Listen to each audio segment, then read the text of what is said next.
आउज़ बिल्लाहि मिनश्शैतानिर्रजीम बिस्मिल्लाहिर्रहमानिर्रहीम। ज़मा इज़्ज़तमंदों मशरानों कशरानों तनानो अस्सलामु अलैकुम वरहमतुल्लाहि ताला बरकातुहू। उम्मीद करता हूँ आप सब हज़रात खैरियत से होंगे। अल्लाह करीम हम सब की हिफाजत फरमाए। अल्लाह रब्बुल इज़्ज़त तमाम उम्मत मुस्लिमों को आपस में मोहब्बत और इत्तफ़ाक़ के साथ ज़िंदगी गुजारने की तौफ़ीक नसीब फरमाए। मुअज़्ज़ज़ ख़वातीन व हज़रात, चिल्ला-कशी की सीरियल में आप तमाम को खुशामदीद कहता हूँ। आज आपको बताता चलूँ चिल्ला-कशी की सीरियल हमने क्यों शुरू की थी, इसका मकसद क्या था, इसका मिशन क्या है और इसका आखिरी गोल क्या है। मुअज़्ज़ज़ ख़वातीन व हज़रात, काफ़ी सारे आप लोगों के सवाल भी आते हैं कमेंट्स में व्हाट्सएप पर कि आपने इसको शुरू क्यों किया। मुअज़्ज़ज़ ख़वातीन व हज़रात, जिस दिन पहले दिन मैं सोशल मीडिया पर आया, बल्कि मुझे एक साहिब ने बताया, मैं केपीके में होता हूँ, तो वो मेरे भाई बने हुए हैं शहबाज खान साहब, सऊदीया में होते हैं। अल्लाह उनको बहुत सारी इज़्ज़त दे, अल्लाह उनकी हिफाज़त फरमाए। तो मुझे उन्होंने कहा कि कारी साहब, मैं आपको 4-5 साल से नोट कर रहा हूँ, आप बहुत सारे लोगों की खिदमत करते हैं, लेकिन आपका पैगाम ऊपर नहीं जाता, मतलब आप सोशल मीडिया का सहारा नहीं लेते, जिसकी वजह से बहुत सारे लोगों के पैसा ज़ाया होता है, टाइम ज़ाया होता है, बहुत सारे मामलात, इज़्ज़तें उनकी तबाह होती हैं। तो अल्लाह रब्बुल इज़्ज़त ने जो आपको इल्म दिया, आप लोगों तक क्यों नहीं पहचानते, क्यों नहीं पहुँचाते? तो मैंने उसको कहा कि मेरे पास इतना टाइम नहीं होता और मेरा ये सोशल जो सिस्टम है, इसको कुछ सँभालने वाला कोई नहीं होता। तो उस बंदे ने मुझे सहारा दिया कि कारी साहब, आपकी जितनी वीडियो होंगी मैं इसको अपलोड करूँगा, उसकी एडिटिंग वगैरह सारे मामलात मैं खुद करूँगा। तो उस बंदे ने मुझे सहारा दिया। तो मेरा जो मिशन था, मकसद पहले दिन से और आज तक है, इंशाअल्लाह जब तक ज़िंदगी है, यही है कि आप लोग अपना इलाज खुद करने वाले बन जाएँ। जो पैसा आप आमिलीन को जाके अपने इलाज के लिए देते हैं, उससे बहुत सारा पैसा कम देकर, जो फीस जिसकी मैंने तय की हुई है, आप वो मुझे देकर अमलियात सीखकर अपने प्यारों का अपना इलाज खुद कर सकते हैं। सबसे बड़ी बात यह है कि आपकी इसके अंदर इज्जत सेफ रहेगी। बहुत सारे आमिलीन इज्जतों का जनाजा निकालते हैं। इस सिलसिले में आपका कोई भी सवाल होता है, तो फिर ये मैंने एक सीरियल शुरू की जिसमें आप लोगों के बहुत सारे सवालात होते हैं, तो उस पर बात करना मैंने शुरू की।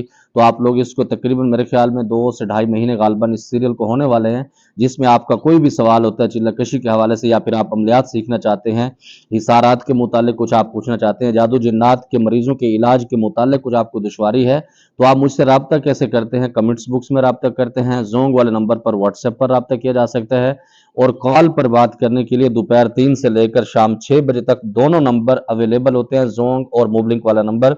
आप किसी भी किस्म का मुझसे राज शेयर कर सकते हैं, और ये राज या तो मेरे साथ कब्र में जाता है, या फिर ये राज मैं अपने बुजुर्गों से शेयर करता हूं, क्योंकि बहुत सारी चीज़ें मुझे उनसे सीखने को मिलती हैं। तो अपने मुशावरती तौर पर इस्तेमाल किया जाता है जब कोई चीज़ की समझ नहीं आती।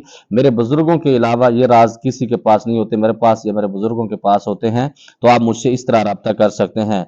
बहुत सारे सवालात पर बात होगी। अस्सलामु अलैकुम हज़रत, क्या मुवक्किल का चिल्ला सब घर वालों बीवी बच्चों से अलग होकर करना बेहतर है या घर में हो सकता है? मुअज़्ज़ज़ ख़वातीन व हज़रात, अमलियात के नाम पर लोगों ने बहुत सारा बेवकूफ़, बहुत सारा डरकाना, बहुत सारा कांपे टांगना, ये चीज़ें आपके ज़हन के अंदर डाल दी है, जिसकी वजह से बहुत सारे मामलात आप लोगों के ख़राब होते हैं। मैं ये समझता हूँ कि जो अमल मैं करवाता हूँ, 2 अमल, और ये 16 साल का जो मेरा एक्सपीरियंस है, मैंने अपने बुज़ुर्गों से सीखा है, वो मैं आपको 2 चिल्ले करवाता हूँ। 7 दिन का, 41 दिन का, जो बंदा वो कर लेता है, मैं ये समझता हूँ कि पूरी ज़िंदगी उसको कोई इतना बड़ा प्रॉब्लम नहीं बनता। अमलियात के मुतालिक किसी की उसने तशख़ीस करनी हो, या किसी का इलाज करना हो, या फिर जादू जिन्नात के मरीज़ों की हाज़िरी करनी हो, तो किसी किस्म का मसला नहीं होता। और मज़े की बात यह है कि इस अमल को करने के लिए आप अपने घर के एक रूम के अंदर कर सकते हैं।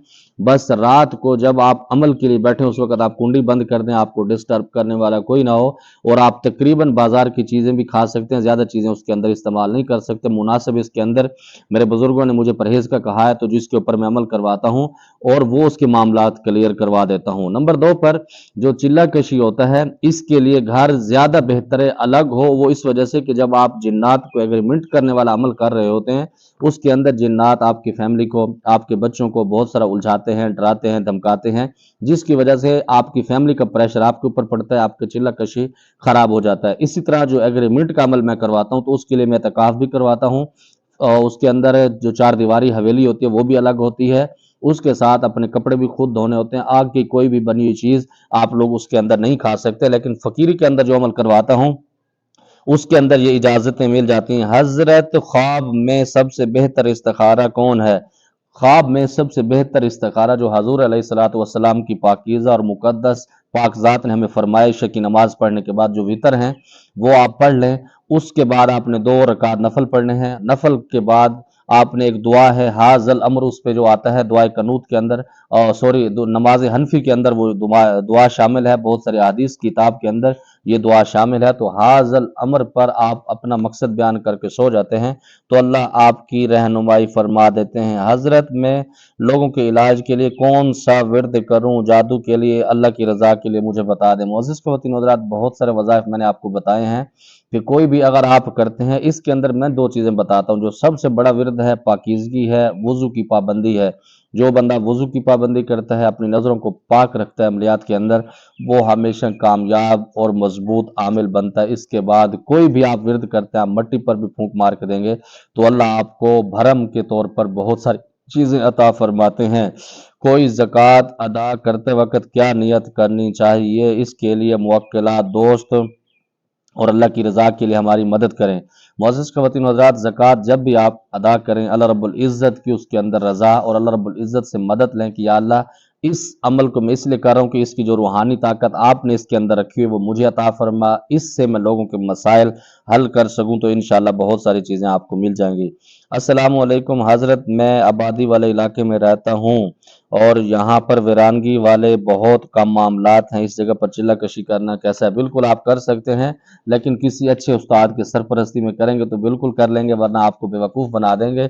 होता है कि अमलियात के अंदर लोग आपको डराते हैं, आपकी फ़ीस भी खा जाते हैं, पैसे खा जाते हैं, जिसकी वजह से आपको बहुत सारे मामलात से नुकसान उठाना पड़ जाता है। कारी साहब, मुझे देख कर बताएं कि मैं चिल्ला कशी कर सकता हूँ या नहीं कर सकता। मुअज़्ज़िज़ ख़वातीन व हज़रात, हर बंदा चिल्ला कशी कर सकता है, हर बंदी कर सकती है, लेकिन चलाने वाला, करवाने वाला कोई इंसान का बच्चा हो, अगर नहीं है तो अच्छे से अच्छे बंदे को भी बिगाड़ के रख देगा। नंबर दो पर खौफ, खतरा हर बंदे को होता है। आज मैं भी 16 साल लगाने के बाद अमलियात में बैठा हूँ तो बाज़-औक़ात मेरे अंदर भी खौफ आ जाता है। बहुत सारी चीज़ें ऐसी होती हैं जो मुझे समझ नहीं आ रही होती, क्योंकि ये एक समंदर है। कोई भी इल्म है, जब आप उसकी गहराई में जाते हैं तो आप उसके अंदर डूब जाते हैं, आप उसकी गहराई तक नहीं पहुँच सकते। माशाल्लाह, आप बहुत बहादुर हैं, अल्लाह पाक आपका हिफाजत करे। बहादुरी अल्लाह को बहुत पसंद है। उस्ताद जी और मुर्शिद में क्या फ़र्क है? माता लगे कि दा पख्तून दे दा सड़े। तो बात यह है कि पता नहीं आपने मेरी कहाँ पर बहादुरी देखी, ऐसी कोई बात नहीं, लेकिन अल्लाह रब्बुल इज़्ज़त की बारगाह से डरना चाहिए। जो अल्लाह की बारगाह से डरता है उसको फिर किसी चीज़ से डरना नहीं चाहिए। नंबर दो पर उस्ताद और मुर्शिद में क्या फ़र्क होता है? मैं ये समझता हूँ कि उस्ताद भी हमेशा इस्लाह करता है, मुर्शिद भी इस्लाह करता है। मुर्शिद बाज़ू का रूहानी इस्लाह के साथ दुनियावी इस्लाह भी कर देता है, हर तरह की इस्लाह करने का उसको हक होता है। जो उस्ताद होता है, मिसाल के तौर पर आपका इलेक्ट्रीशियन का उस्ताद है, तो वो आपको इलेक्ट्रीशियन का ही शागिर्द बनाएगा, ना कि वो आपको किसी और मोटरसाइकिल मैकेनिक बना देगा। जो मुर्शिद होता है वो आपकी बातिनी इस्लाह भी करता है, रूहानी भी करता है। जो उस्ताद होता है उसका एक शोबा होता है। बाज़ औक़ात ऐसा भी होता है कि उस्ताद के अंदर वो काबिलियत भी होती है, उसका एक्सपीरियंस होता है, या फिर रूहानी और जिस्मानी दोनों मामलात उसके साथ हैं। मिसाल के तौर पर कोई कारी साहब है, उसके साथ खिलाफत के मामलात हैं, तो वो आपकी रूहानी इस्लाह भी कर सकते हैं। तो इसमें ये फ़र्क होता है कि उस्ताद और मुर्शिद अगर अपनी अपनी कैटेगरी पे चलते हैं, उस्ताद के पास कम इख्तियार होता है, जो मुर्शिद है उसके पास दोनों इख्तियार अल्लाह रब्बुल इज़्ज़त ने अता किए। लेकिन मसला ये है कि मुर्शिद भी इंसान का बच्चा होना चाहिए। ऐसा ना हो कि आपको नजराने खाने वाला हो, आपको डिस्टर्ब करने वाला, बहुत ज़्यादा परेशान करने वाला हो, तो उसको मुर्शिद नहीं कहते। मुर्शिद के रूप में एक जानवर आप उसको कह सकते हैं। कारी साहब, अमलियात की किताबें ठीक होती हैं या नहीं? एक बुजुर्ग ने कहा था कि इन पर यकीन नहीं करना चाहिए। मुअज़्ज़िज़ ख़वातीन व हज़रात, ये दुनिया है, इसके अंदर अच्छे भी हैं, बुरे भी हैं। जहाँ पर आपको अच्छी चीज़ें अमलियात के अंदर मिलती हैं, वहाँ पर आपको बेगैरती और बकवास भी मिलती है, जिसकी वजह से बहुत सारी ख़वातीन की इज़्ज़तें लूटी जाती हैं या लूटने का कहा जाता है। मिसाल के तौर पर कुछ अमल इसके अंदर ऐसे बताए जाते हैं अमलियात के अंदर कि आपने उल्लू के खून के साथ फलां बंदे से या फलां बच्चे से आपने हम बिस्तरी करके, मतलब ज़िना करने के बाद ये तावीज़ तैयार करना है, तो वो बेगैरती आप उस पे यकीन नहीं करें। लेकिन मैं ये समझता हूँ जो कुरान और हदीस के मुताबिक अमलियात को बताया गया उलमाए कराम ने, आप एक आयत भी पढ़ के किसी के ऊपर दम या फूंक मारेंगे, अल्लाह रब्बुल इज़्ज़त भरम रखेंगे। उम्मीद है जो आपके सवालात हैं आपको जवाब मिल गया होगा। किसी बात से दिल आज़ारी हुई है तो दिल से माज़रत चाहता हूँ। बस जमात पर ख़ास दुआओं का अदा, खुदा पामान। अस्सलामु अलैकुम।